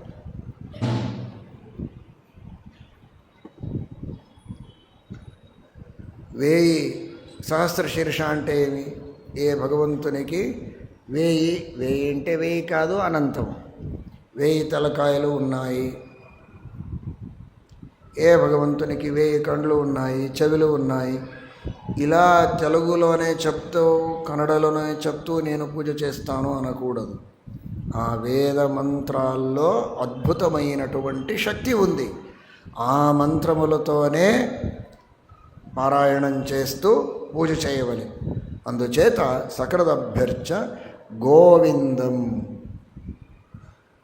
భగవంతుని అర్చనం చేసేటప్పుడు తీసుకురావయ్యా, ఇక్కడ పెట్టు, దేవుని పెట్టు, పూజ చేస్తానని ఎక్కడ పడితే అక్కడ పెట్టి పూజ చేయకూడదు. శుభ్రం చేసుకోవాలి. ఎలా శుభ్రం చేసుకోవాలి? గోమయ గోమూత్రాలతో శుభ్రం చేసుకోవాలి. తర్వాత అక్కడ పూజ చేయవలను అనేదాన్ని కూడా శ్రీమద్ ఆచార్యులు సూచన చేస్తారు. గోవిందం సకృదభ్యర్చ గోవిందం. ఆ భగవంతుడికి అత్యంత ప్రీతిపాత్రమైనటువంటి ఆ గోమయము గోమూత్రము దానితో శుభ్రం చేసి అక్కడ పూజ చేయవలెను. విశేషంగా ఆ భగవంతునికి నైవేద్యం చేసేటప్పుడు కూడా ప్రతిరోజు పంచభక్షములను చేసి అర్పణం చేయడానికి కాకపోయినా కనీసం అన్నం పాయసం ఇంత అయినా చేయవలసింది. పాయసం అంటే ఆవు పాలతో చేయాలి కదా. సకృదభ్యర్చ గోవిందం. ఆ భగవంతునికి పరమాన్నాన్ని పాయసం చేసి, అందుచేతనే భగవంతునికి అది పరమప్రియము అని శ్రీమద్ ఆచార్యులు కూడా భిక్ష చేసేటప్పుడు దాన్నే విశేషంగా స్వీకరించినారు అని సుమధ్వ విషయంలో చెప్తారు. పరమాన్నం ప్రాప్తమేవ అప్రయాసం ప్రభురిహ బుభుజేసౌ వేదవాద ప్రవీణ. విశేషంగా భగవంతునికి అది ప్రీతిపాత్రము. గోమయ గోమూత్రాలతో శుభ్రం చేయవలెను. ఆ పాయసము ఆవు పాలతో చేసిన పాయసాన్ని నైవేద్యం చేయాలి. ఇలాగే ఆ భగవంతునికి విశేషంగా ఏదే నైవేద్యం పెట్టండి, అన్నం కానీ వేరే నైవేద్యం కానీ, దాని మీద నెయ్యి చాలా ఆవశ్యకము. అభిగారము అంటారు. ఆ అభిగారం చేసి తులసీ దళాన్ని వేసి తర్వాత నైవేద్యం చేయవలెను. అది కూడా సూచన చేస్తారు. గోవిందం నెయ్యితో అభిగారం చేయవలెను. ఇలా ఆ ఆవు సంబంధం కృష్ణావతారంలో కృష్ణుడికి మాత్రమే ఉంది అని కాదు. ప్రతిరోజు భగవంతునికి చేసే పూజా విధానంలో ఆ ఆవు యొక్క సంబంధం చాలా ఉంది. ఇవన్నీ శ్రీమద్ ఆచార్యులు మనకు సూచన చేస్తారు. సకృదభ్యర్చ గోవిందం. అంతేకాదు, గో అంటే వేదములు శాస్త్రములు, ఆ శాస్త్రముల పారాయణం చేస్తూ ఆ పరమాత్మని పూజ చేయవలసింది. బిల్వపత్రేణ మానవ. బిల్వపత్రంతో పూజ చేయాలి. బిల్వపత్రంతో అని చెప్తే కేవలం బిల్వపత్రంతో అని కాదు, తులసీ పత్రము చాలా ముఖ్యము. దానికి ప్రమాణాన్ని చెప్తారు. బిల్వపత్రాత్, షమీపత్రాత్, జాజీపుష్పాత్, సరోరుహాత్ వల్లభం తులసీపత్రం కౌస్తుభాదధికం మమ ఇది స్కాందే. స్కంద పురాణం చెప్తూ ఉంది, బిల్వపత్రం కంటే షమీపత్రము, జాజీపుష్పము, కమల పుష్పము, ఈ అన్ని పత్రాలతో పుష్పములతో విశేషంగా భగవంతుని మీద ఉన్న కౌస్తుభమణి దానికంటే తులసీ పత్రము చాలా ప్రీతికరము భగవంతునికి. వల్లనో హరిత వల్లనో తులసి ఇల్లద పూజే హరిత వల్లనో అని దాసులు కూడా చెప్పినారు. అందుచేత తులసీ పత్రము చాలా ప్రధానం. తులసీ పత్రంతో భగవంతుని పూజ చేయాలి. అంతేకాదు, తారతమ్యానుసారంగా బిల్వపత్రానికి కూడా మహత్వం ఉంది. వామన పురాణంలో చెప్తారు. బిల్వపత్రం షమీపత్రం పత్రం భృంగమృగంకయో తమాలమాలతీ పత్రం శస్తంచ హరిపూజనే. భగవంతుని పూజ చేయడానికి బిల్వపత్రం పనికిరాదు. శివుడి పూజ చేయడానికి మాత్రమే అది పనికి వస్తుంది అని లేదు. అవశ్యంగా శివ పూజలో బిల్వపత్రము పనికి వస్తుంది, అవశ్యంగా చేయవలెను. అలాగే విష్ణు పూజ చేసేటప్పుడు బిల్వపత్రాన్ని అవశ్యంగా అర్పించవచ్చు అని వామన పురాణం చెప్తూ ఉంది. అందుచేత శ్రీమన్మధ్వాచార్యులు అంటారు, సకృదభ్యర్చ గోవిందం బిల్వపత్రేణ మానవ. ముక్తిభాగి నిరాతంకీ విష్ణులోకే చిరం వసి. భగవంతునికి అర్పణం చేసేటప్పుడు కూడా బిల్వపత్రేణ మానవ. బిల్వపత్రము అంటే ప్రసిద్ధమైనటువంటి బిల్వపత్రము. ఆ బిల్వపత్రాన్ని శాలిగ్రామానికి కానీ ప్రతిమకు కానీ అర్పణం చేసేటప్పుడు బాహ్యమైనటువంటి రూపానికి మాత్రమే అర్పిస్తున్నాననే అనుసంధానం పెట్టుకోకుండా అంతర్యామి అయిన భగవంతునికి కూడా ఇది పూజ అనే అనుసంధానంతో పూజ చేయవలని అనేది శ్రీమన్మధ్వాచార్యుల అభిప్రాయం. మీరు చేసేది ఏదైనా పత్రము యొక్క సమర్పణం చేయండి. విశేషంగా మన శాస్త్రంలో ముఖ్యాముఖ్యయో ముఖ్యే కార్య సంప్రత్తయ అని ఉంది. ఒక శబ్దానికి వ్యవహారంలో కూడా ఉంది. చాలామంది ఆచార్యులు ఉంటారు. ఆచార్యులు ఇలా చెప్పినారు అని మేము ఉపన్యాసంలో చెప్తే మీ పక్క చూస్తారా? లేదు. ఆచార్యులు అంటే మధ్వాచార్యులు అని అర్థం. ఈ ఆచార్యులు చెప్పారా? ఈ ఆచార్యులా? ఆ ఆచార్యులు? ఏ ఆచార్యులు అంటారా? అడిగారా ఒక్కరైనా? 100 సార్లు చెప్పాము ఆచార్యులు అని. మీరు అర్థం చేసుకున్నారు ఆచార్యులు అంటే మధ్వాచార్యులు అని. ఎందుకు? వారే ముఖ్య ఆచార్యులు అని. అలాగే పత్రము అంటే తులసీ పత్రమే. ముఖ్యమైనటువంటి పత్రము అంటే తులసీ పత్రమే. సకృదభ్యర్చ గోవిందం పత్రేణ మానవ. తులసీ పత్రేణ. బిల్వపత్రేణ అన్నారు కదా. బిల్వపత్రేణ అంటే పత్రము అంటే తులసీ పత్రము. ఆ తులసీ పత్రాన్ని అర్పించేటప్పుడు ఎలా అర్పించాలి అంటే ఈ తులసీ పత్రము శాలిగ్రామంలో ఉన్న భగవంతునికి మాత్రమే కాదు, అంతర్యామి అయిన భగవంతునికి కూడా అనే అనుసంధానంతో అర్పణం చేయాలి. బిలము అంటే హృదయ గుహ. బిలే వర్తతే ఇది బిల్వ అంటే అంతర్యామి అయిన భగవంతుడు. బిల్వార్పితం పత్రం బిల్వపత్రం. ఈ బిల్వమంగళ సాధు అనే శబ్దానికి వ్యాఖ్యానం చేస్తూ మహానుభావులైన సత్యపరాయణ తీర్థులు బిల్వ శబ్దానికి అంతర్యామిని అర్థం చెప్పినారు. మధ్యమ పదలోపి సమాస. బిల్వార్పితం పత్రం బిల్వపత్రం. అంతర్యామి అయిన భగవంతునికి సమర్పింపబడిన తులసీ పత్రంతో ఎవడు భగవంతుణ్ణి అర్చిస్తాడో అటువంటి వాడికి ముక్తి అవశ్యంగా దొరుకుతుంది. ముక్తిభాగి నిరాతంకి విష్ణులోకే చిరం వసేత్ అని శ్రీమన్మధ్వాచార్యులు ఆదేశించినారు. హరే నమః. శ్రీకృష్ణార్పణమస్తు.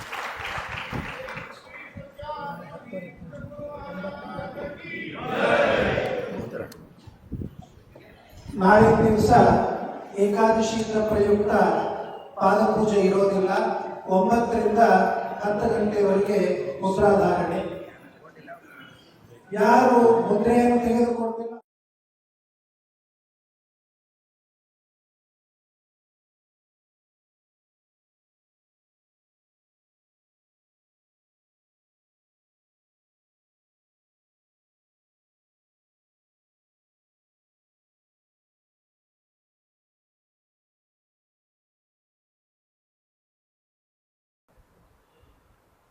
అర్చితః సంస్మృతోధ్యాతః కీర్తితః కథితః శ్రుతః యో దదాత్యమృతత్వం హి సమాం రక్షతు కేశవః.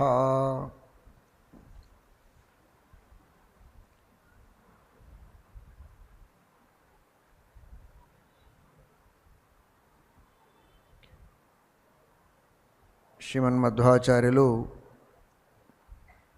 భక్తులకు భగవంతుని పూజ చేయడానికి, ఆ భగవంతుని పూజ యొక్క మహిమని తెలుపుతారు. సకృదభ్యర్చితో ఏన దేవదేవో జనార్దనః యత్కృత్యం తత్కృతం తేన సంప్రాప్తం పరమం పదం.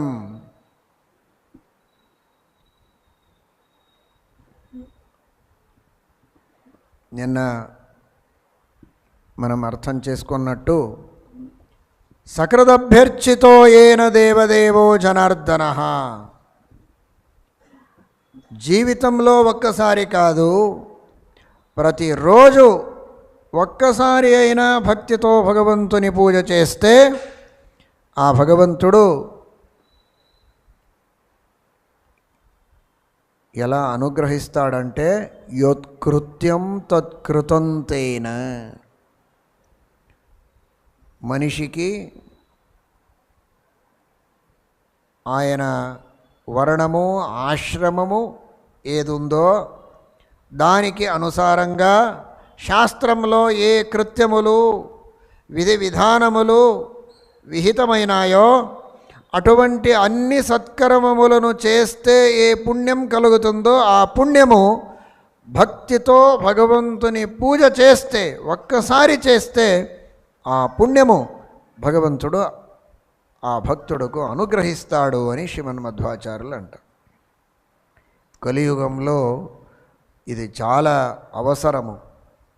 ఎందుకంటే సామాన్యంగా ఈనాడు మనలాంటి ఈ కలియుగంలో ఉన్న అజ్ఞానులకు పామరులకు ముఖ్యమైనటువంటి ఆ శాస్త్రంలో చెప్పిన ఉత్తమ కల్పంతో యజ్ఞయాగాదులను చేయడానికి కాదు.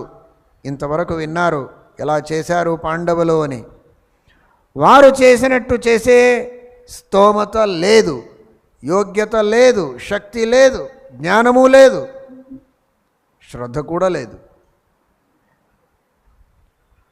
ఇటువంటి పరిస్థితిలో భగవంతుడు మనందరినీ ఉద్ధరించడానికి ఈ ఒక సులభమైన మార్గాన్ని మనకు చూపించినాడు. సకృదభ్యర్చితో ఏన దేవదేవో జనార్దన. ఈ ఉపదేశాన్ని చేసేవారు కూడా ఎవరు? శంకర ఉవాచ. స్వయం వైష్ణవోత్తములైన మహాభగవద్భక్తులైన మనోభిమాని దేవతలైన రుద్రదేవులు ఈ ఉపదేశాన్ని చెప్తున్నారు.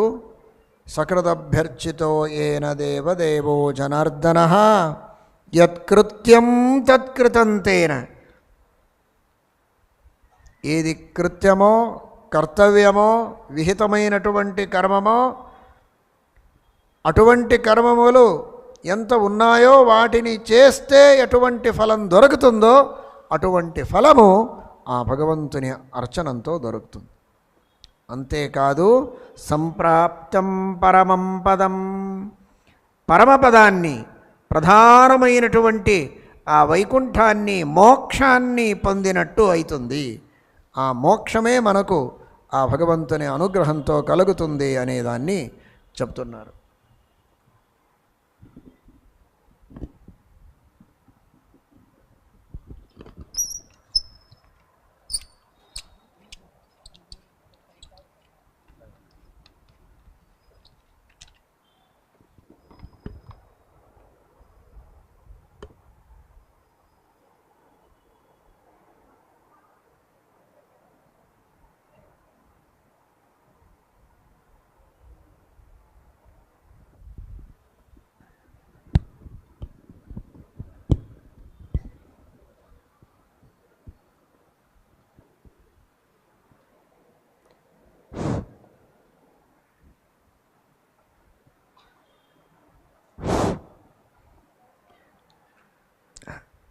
సంప్రాప్తం పరమం పదం.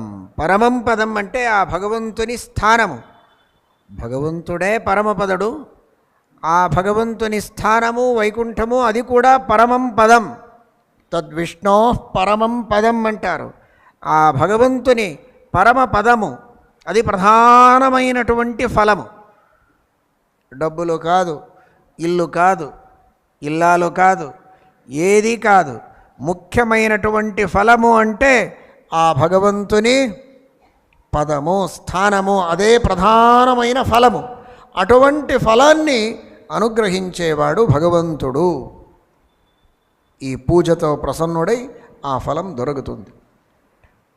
ఇంకొక మాట అంటారు, సకృదభ్యర్చితో ఏన హేళయాపి నమస్కృతః సయాతి పరమం స్థానం యత్సురైరపి దుర్లభం. హేళయాపి నమస్కృతః. హేళ అంటే తిరస్కారం. తిరస్కారంతో నమస్కరించినా పర్వాలేదు, ఆ భగవంతుడు మనకు ఉత్తమమైనటువంటి స్థానాన్ని అనుగ్రహిస్తాడు అని. ఇది చాలా భయంకరమైనటువంటి విషయం. తిరస్కారంతో నమస్కరిస్తే, మొదటి మాట తిరస్కారంతో నమస్కారం ఎలా చేయడానికి వస్తుంది? తిరస్కారమే ఉంటే నమస్కారం చేయడు. సరే, ఏదో ఒక కారణానికి, లౌకిక వ్యవహారానికి తిరస్కారం మనస్సులో ఉన్నా నమస్కారం చేస్తాడు అనుకున్నాం. పరంతు అలా నమస్కారం చేస్తే ఫలం రాదు.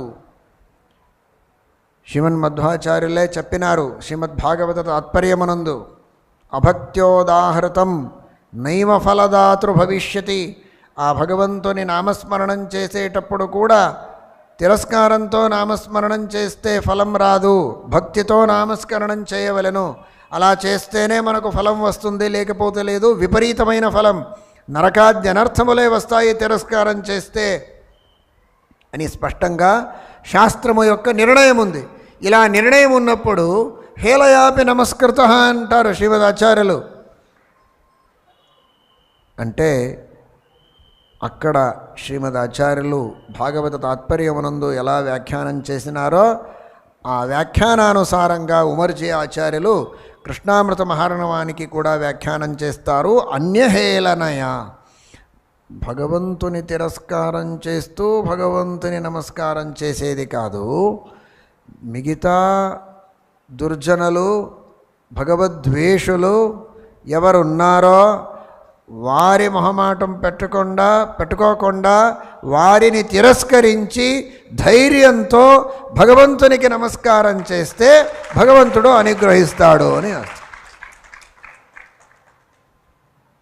ఎందుకు పూజ చేస్తావు?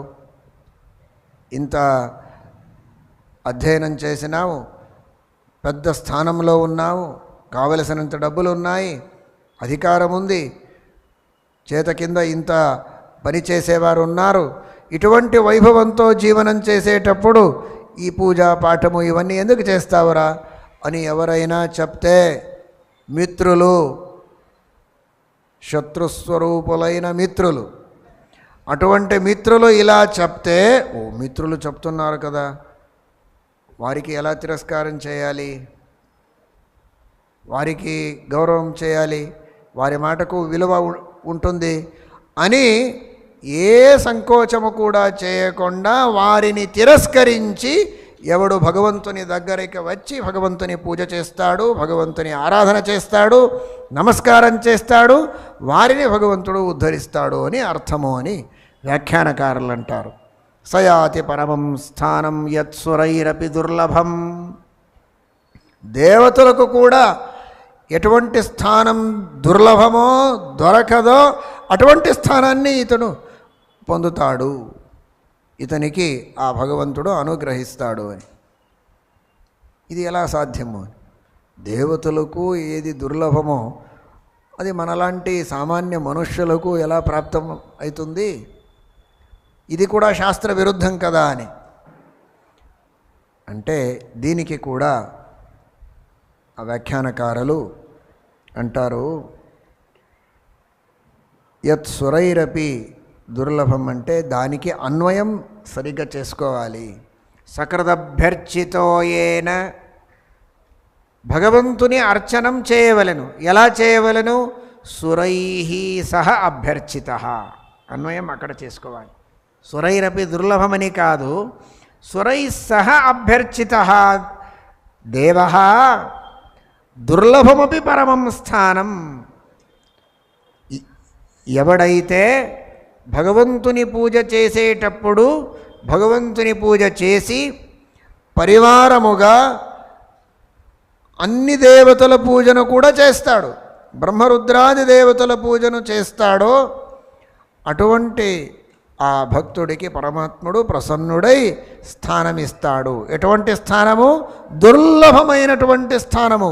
పూజ చేయని వారికి ఏది దుర్లభమో అటువంటి స్థానాన్ని పూజ చేసిన వారికి ఇస్తాడు అని అర్థం. అంతే. సురైరపి దుర్లభం, దేవతలకే ఏది దుర్లభమో దాన్ని ఇస్తాడు అని అర్థం కాదు. పూజ చేయని వారికి ఏది దుర్లభమో దాన్ని పూజ చేసిన వారికి భగవంతుడు ఇస్తాడు. ఇంతే అర్థం. మరి సురైహి అంటే అర్థమేమిటి? సురైహి సహ సకృదభ్యర్చిత భగవాన్. ఆ దేవతలతో పాటు ఆ భగవంతుని పూజ చేయాలి. భగవంతుని మాత్రమే పూజ చేస్తే భగవంతునికి సంతోషం కలగదు. పరివారంతో అన్ని దేవతల పూజ కూడా చేయవలెను. తారతమ్యానుసారంగా అనేదాన్ని కూడా ఒక చోట చెప్తారు. తథా శాండిల్య స్మృతిలో తథా స్వారాధనేనైవ న ప్రీతో భగవాన్ హరి యథా భాగవత శ్రేష్ఠ పాదాంబురుహ పూజన. భగవద్భక్తులైన దేవతలు, ఋషులు, మునులు, పితృలు అందరి పూజ చేస్తేనే భగవంతునికి సంతోషం కలుగుతుంది తప్ప భగవంతునికి మాత్రమే పూజ చేస్తే ఆ భగవంతుడు సంతుష్టుడు కాడు అని స్పష్టంగా శాండిల్య స్మృతి చెప్తుంది. ఆ శాండిల్య స్మృతిలోనే ఇంకొక మాట చెప్తారు. అనాదృత సుతం గేహి పురుషం నాభినందతి తథానర్చిత సద్భక్తం భగవాన్ నాభినందతి. మిత్రుల ఇంటికి వెళ్ళి ఉంటారు. వారింట్లో వారితో మీకేదో పని అయ్యేది ఉంటుంది. అప్పుడు ఏం చేయాలి? వారి పిల్లలకు మాట్లాడించాలి. వారికి కావలసిన పదార్థములను ఇవ్వాలి. తినడానికి వేరే వేరే రకరకాల పదార్థములను ఇచ్చి వారిని మాట్లాడిస్తే ఈ యజమానుకు చాలా సంతోషమవుతుంది. ఈయనేం అడుగుతాడో ఇచ్చేస్తాడంతే. ఎందుకు? నా పిల్లల మీద ఇంత ప్రేమ చేస్తాడు అని ఈయన మీద ఆయనకు విశేషమైన అభిమానం వస్తుంది. భగవంతునికు అలాగే అంటారు శాండిల్యలు. శాండిల్య స్మృతిలో అంటారు, అనాదృత సుతం గేహి పురుషం నాభినందతి. అలాగే బ్రహ్మరుద్రాది దేవతలు అంటే ఆ భగవంతుని పిల్లలు. అందుచేత వీరిని ఆరాధిస్తే ఆ భగవంతునికి సంతోషమవుతుంది. కావున తారతమ్య క్రమానుసారంగా దేవతల పూజ అవశ్యంగా చేయవలెను. యః పూజయిత్వా దేవేశం న కుర్యాద్ భక్త పూజనం. భక్తుల పూజ చేయకపోతే నిరర్థకం భవేత్తత్తు తస్మాత్ తద్భక్త పూజనం. భక్తుల పూజ అవశ్యంగా చేయవలసిందే అని లౌగాక్షి స్మృతిలో కూడా చెప్పినారు. అందుచేత సురైరపి అనేదానికి సురైహి సహ అర్చిత భగవాన్ అని అర్థం చేసుకోవాలి అని వ్యాఖ్యానకారులు చెప్తారు. అలా భగవంతుని పూజ చేసి భగవంతుని అనుగ్రహం అందరూ పొందవలెను. హరయే నమః. శ్రీకృష్ణ.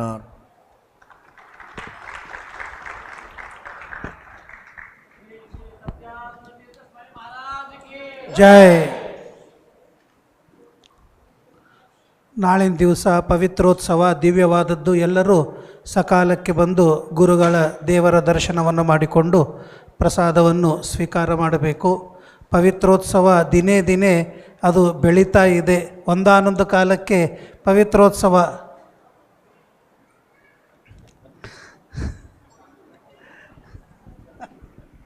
ಈ ಪವಿತ್ರದ ಸೇವೆಯನ್ನು ಚಿಂಚೋಳಿ ಮನೆತನದ ಕೃಷ್ಣಾಚಾರ್ಯನ ಮೊದಲು ಮಾಡಿ ಇವತ್ತು ಇರುವ ಶ್ರೀನಿವಾಸಾಚಾರ್ಯರು ಸುಮಾರು 37 ವರ್ಷಗಳಿಂದ ಆ ಸೇವೆಯನ್ನು ಮಾಡಿ ಸ್ವಾಮಿಗಳವರಿಗೆ ಮಠಕ್ಕೆ ಸಮರ್ಪಣೆ ಮಾಡ್ತಾ ಇದ್ದಾರೆ.